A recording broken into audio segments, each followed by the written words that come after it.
ہماری بڑی تعداد میں نوجوانوں کی گئی ہوئی ہے سمندر پار، یورپ کے علاقوں میں، مغرب کے علاقوں میں، امریکہ، آسٹریلیا، کینیڈا، بچے گئے ہوئے پڑھنے کے لیے. یہ یہاں سے جاتے وقت تو وعدہ کر کے جاتے ہیں کہ پڑھ کر واپس آؤں گا، اور جیسے ہی اس کی پڑھائی پوری ہو جاتی ہے تو پھر دوسری ان کو جو بھوت سوار ہوتا ہے وہ ہے پی آر لینے کا اور نیشنلٹی لینے کا اور گرین کارڈ لینے کا اور پاسپورٹ بنوانے کا. اچھا خود تو لوٹتے ہی نہیں ہیں، ابا اماں کو بھی بلا لیتے ہیں کہ آپ بھی وہیں آ جائیے، اور ابا اماں بھی کہتے ہیں یہاں کیا رکھا ہے، اور ہم بھی وہیں آ رہے ہیں. دو جملہ کہنے دیجئے. یہ وطن سے محبت نہیں ہے. تم پڑھنے گئے تھے، واپس آؤ، اپنے وطن کی خدمت کرو. مایوس ہونے والا تو ویسے ہی علی والا نہیں ہوتا.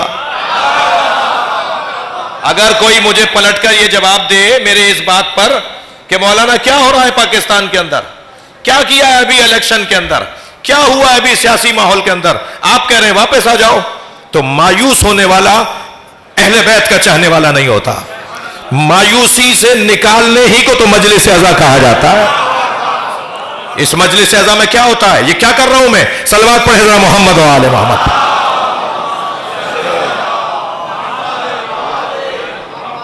یہ صاحب یہ بچے، یہ جوان ہمارا گیا پڑھنے کے لیے، خود تو وہیں رہ گیا، ابا اماں کو بھی، بہن بھائیوں کو بھی بلا لیا، اور چاچا تایا کو بھی بلا لیا، معلومہ پورا خاندان وہاں بسا لیا. تم نے تو کیا ہو رہا ہے پاکستان؟ ہاں. اور اچھا صلاحیتیں جب باہر چلی جائیں گی، قابلیت جب باہر چلی جائے گی تو پھر کیا گلہ شکوا ہے بھائی، پھر کس سے گلہ شکوا ہے. وطن میں واپس آؤ. اچھا یہ جو واپس بھی آتے ہیں نا کبھی کبھی، تو توتلے ہو کے تو اردو بولتے ہیں. ارے بھائی کیا ہو گیا تمہیں، بھائی میں عوامی خطیب ہوں، ایسے ہی پڑھتا ہوں میں، تو بھائی تمہیں کیا ہو گیا کہ وہ انگریزی بولتا ہوں نا میں، تو جو یہاں تم 25 سال سے اردو بول رہے تھے، سندھی بول رہے تھے، تم یہاں پنجابی، یہاں تم گجراتی بول رہے تھے، یہ وہاں جا کے کیا ہو گیا تمہیں، وہ نہیں وہاں کا اثر کیوں لے لیا سر. انہیں اردو سکھائی، انہیں گجراتی اور پنجابی سکھائی، کیونکہ تم کمزور تھے، کیونکہ تم کمزور تھے، اس لیے ان کا اثر تم پر آیا، تمہارا اثر اس میں نہیں گیا. بھائی علامہ اقبال جب جرمنی پڑھنے گئے، میونخ یونیورسٹی سے انہوں نے پی ایچ ڈی کی، تو انہوں نے شرط لگا دی کہ میں انگریزی میں پڑھوں گا. وہاں جرمن زبان میں پڑھایا جاتا تھا. انہوں نے کہا میں تو نہیں پڑھتا جرمن زبان میں. اتنا قابل شاگرد تھا، اتنا ضروری تھا اس یونیورسٹی کے لیے، اتنا اثر گزار تھا، توجہ ہے، کہ وہاں کے نظام تعلیم کو تعلیمی زبان بدلنا پڑی، اور علامہ اقبال کی وجہ سے وہاں انگریزی میں تعلیم شروع ہوئی.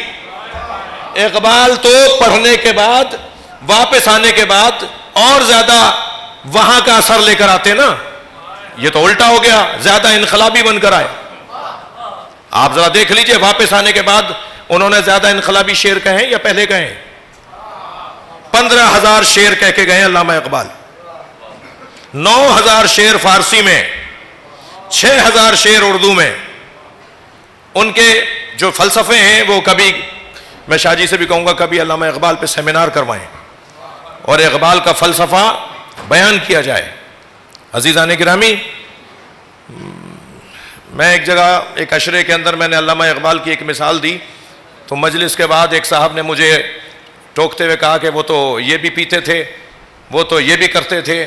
میں نے کہا جی آپ نے دیکھا ہوگا، آپ نے یہ کرتے ہوئے دیکھا ہوگا، جی آپ نے یہ کھاتے پیتے دیکھا ہوگا. ہم نے تو اقبال کا انقلاب دیکھا ہے، ہم نے تو اقبال کا پاکستان دیکھا ہے، ہم نے تو اس کرۂ ارض پر ایک اسلامی حکومت اقبال کے نظریے پہ بنتی دیکھی ہے. صلوات پڑھے محمد و آل محمد.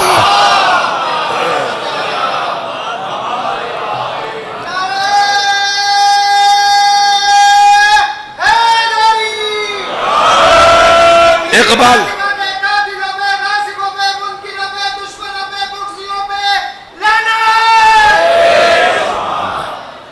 توجہ کر رہے ہیں آپ حضرات؟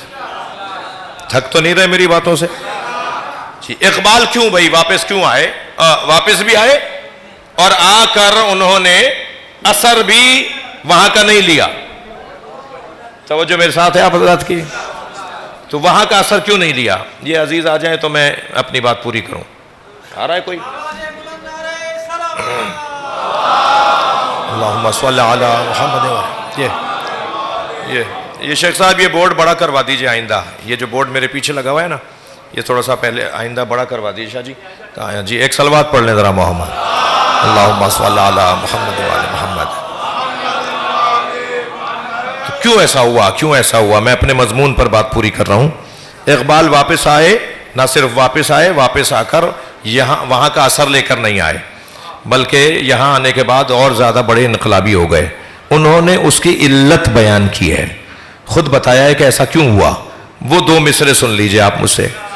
اقبال کہتے ہیں کہ خیرہ نہ کر سکا مجھے جلوے دانش فرنگ. یورپ کی جو تعلیم تھی اس نے میری آنکھوں کو چندھایا نہیں، میری آنکھیں چندھائی نہیں. یورپ سے میری آنکھیں پھٹی کی پھٹی نہیں رہیں. خیرہ نہ کر سکا، کسی کی آنکھیں پھٹی رہ جائیں تو اسے کہتے ہیں خیرہ ہو گیا. خیرہ نہ کر سکا مجھے جلوے دانش فرنگ یعنی مغرب، یورپ. خیرہ نہ کر سکا مجھے جلوے دانش فرنگ. سرما ہے میری آنکھ کا خاک مدینہ و نجف.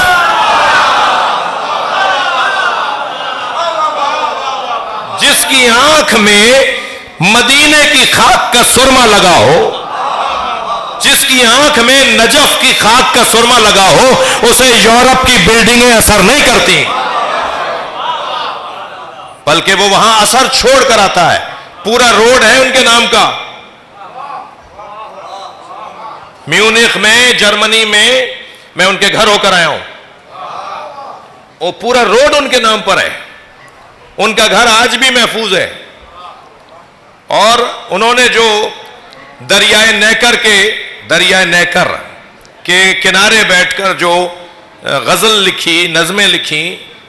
اب اقبالیات کے لوگوں میں اختلاف ہے کہ جاوید نامہ وہاں لکھا یا کوئی اور انہوں نے کتاب وہاں لکھی.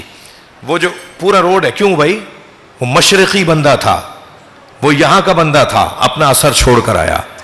تو میں اپنے مضمون پر یہ ہوں کہ جو وہاں سے آتا ہے وہ وہاں کا اثر لے کر آئے گا. اور اثر وہ چھوڑتا ہے جو مضبوط ہوتا ہے، جو کمزور ہوتا ہے وہ اثر لیتا ہے. اللہ چاہتا یہ ہے، نبی چاہتے یہ ہیں، علی چاہتے یہ ہیں کہ ہمارے ماننے والے یعنی ہم اور آپ اثر گزار بنے، اثر پذیر نہ بنے. صلوات پڑھ لیں محمد و آل محمد.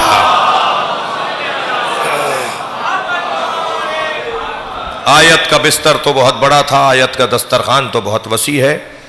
بہت دیر تک اس موضوع پر بات ہو سکتی ہے، مگر میرا پیغام آج کی مجلس کا پہنچا. ہم لوگ سب اپنے دادا کے وطن کو یاد رکھیں، اپنے بزرگوں کے وطن کو یاد رکھیں، یعنی آسمانوں کو یاد رکھیں، یعنی معراجوں کو یاد رکھیں، یعنی بلندیوں کو یاد رکھیں. اپنی سوچ کو اونچا کریں. سوچ کی بلندی ہمارا وطن ہے. ہم خاک پر رہتے ہیں، ہم بدنی طور پر خاکی ہیں اور روحانی طور پر ہم عرشی ہیں. تو ہمیں ان دونوں کی آپس میں لڑائی بھی بڑی شدید ہے. بدن کی اور روح کی آپس میں لڑائی بھی بڑی شدید ہے. دونوں ایک دوسرے سے دوستی نہیں کرتے، ساتھ رہتے ہیں مگر لڑے رہتے ہیں. بدن پستی میں رہنا چاہتا ہے اور روح آسمانوں میں جانا چاہتی ہے، وہ بلندیوں پر لے جانا چاہتی ہے. یہی حسن ہے کہ اسی بدن میں تمہاری روح ہو، نظر آؤ زمین پر مگر سوچ تمہاری آسمانی ہو، سوچ تمہاری، فکر تمہاری آسمانی ہو.